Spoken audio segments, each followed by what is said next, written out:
सबको बहुत बहुत प्रणाम। आज इस बहुत महत्वपूर्ण ऑनलाइन शिक्षक गोष्ठी में मैं सर्वप्रथम हमारे परम आदरणीय माननीय बेसिक शिक्षा मंत्री जी का, श्री संदीप कुमार सिंह जी का हार्दिक स्वागत एवं अभिनंदन करता हूं।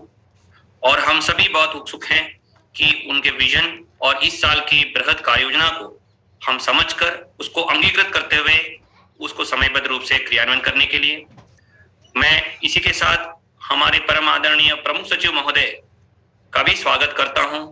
आज उनको भी हमें सुनने का अवसर मिलेगा। मेरे सभी साथी अधिकारीगण एवं विशेषज्ञगण जिसको विभिन्न बिंदुओं पर आज प्रस्तुतिकरण होगा, आज उनका भी मैं स्वागत करता हूं। फील्ड से जुड़े हुए सभी हमारे राज्य स्तरीय मंडल स्तरीय कार्यालय से जुड़े हुए सभी साथी अधिकारियों का भी मैं स्वागत करता हूं। और सबसे प्रमुख हमारे सभी शिक्षक साथीगण जो आज इस गोष्ठी में जुड़े हैं और हम सबको सुन रहे हैं, मैं उनका तहे दिल से स्वागत एवं अभिनंदन करता हूं। कहा जाता है कि हर एक बच्चे को एक चैंपियन की जरूरत है। कल के मैथमेटिशियन, प्रॉब्लम सॉल्वर, साइंटिस्ट के लिए एक चैंपियन की जरूरत पड़ती है और 2 करोड़ से अधिक बच्चों को चैंपियन बनने का अवसर हम सभी को, विशेषकर हमारे शिक्षक साथियों के लिए है। और इसी संकल्प के साथ, इसी जज्बे के साथ एक निपुण प्रदेश की ओर अग्रसर करने के लिए आज इस गोष्ठी का आयोजन किया जा रहा है। और सभी इस साल के विभिन्न घटकों के संबंध में सूचनाओं का आदान प्रदान और योजना के लक्ष्य को आपके सामने रखा जाएगा और जो भी फीडबैक आप द्वारा दिया जाएगा उसको सुना जाएगा। मैं इस गोष्ठी में सर्वप्रथम सभी हमारे शिक्षक साथी जिन्होंने 2 साल के वैश्विक महामारी के दौरान अपने अभिनव प्रयास से हमारे बच्चों का साथ दिया और उनके अनेकों प्रयासों से बच्चों के दक्षताओं में जो प्रतिकूल पड़ सकता था, उसमें काफी हद तक हम लोगों ने कोशिश करके बच्चों को शिक्षा से जोड़ा रहा। इसलिए मैं उनको तहे दिल से विभाग की ओर से धन्यवाद देता हूं। और सर्वप्रथम हमारे प्रमुख सचिव महोदय से अनुरोध करता हूं कि इस साल की हमारी योजनाएं और शिक्षकों को उत्साहवर्धन करने के लिए अपना उद्बोधन देने का कष्ट करें। माननीय मंत्री जी, विभाग से जुड़े हुए समस्त अधिकारी साथियों तथा सम्मानित गुरुजन, मैं आज की इस संगोष्ठी के लिए अपने सम्मानित मंत्री जी का आभारी हूं कि उनकी पहल पे ये अभूतपूर्व प्रयास किया गया है। जब सभी गुरुजनों से हम लोगों का सीधा संवाद हो रहा है,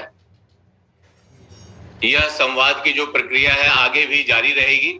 हम आपसे फीडबैक लेते रहेंगे और विभाग और शिक्षकजनों और बच्चों की भलाई के लिए क्या कार्य विभाग कर सकता है उस पर हम लोग कार्रवाई करते रहेंगे।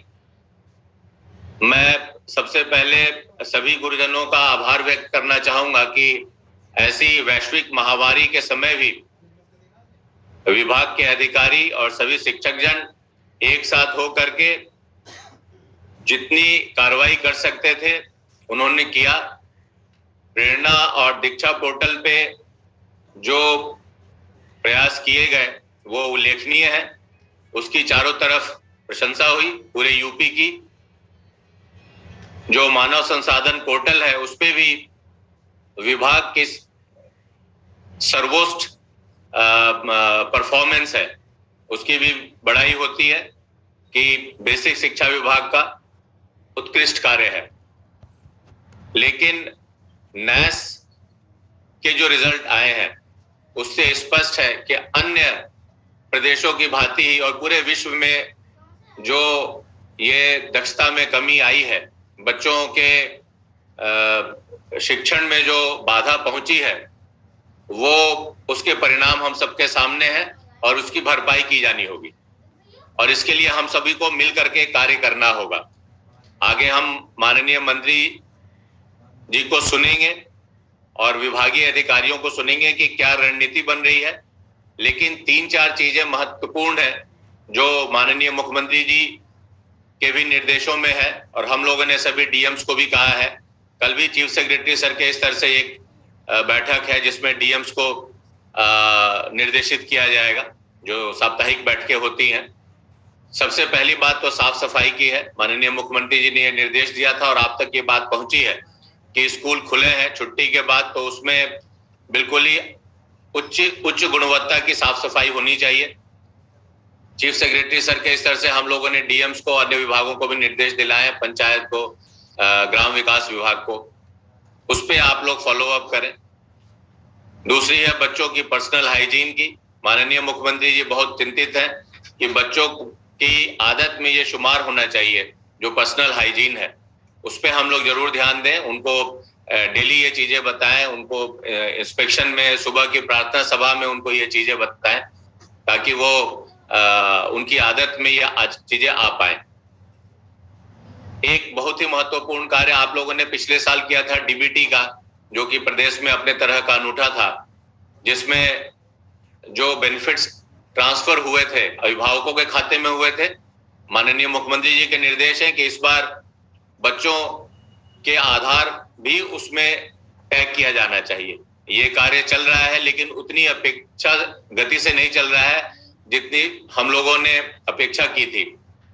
इस पे आप सभी का ध्यान आकर्षित करना चाहूंगा कि 15 जुलाई तक बच्चों का आधार ऑथेंटिकेशन हो जाए, ताकि इस बार का जो डीबीटी ट्रांसफर हो वो बच्चों के आधार के साथ हो, ताकि उसमें जो कमियां हैं वो पूर्ण हो सके।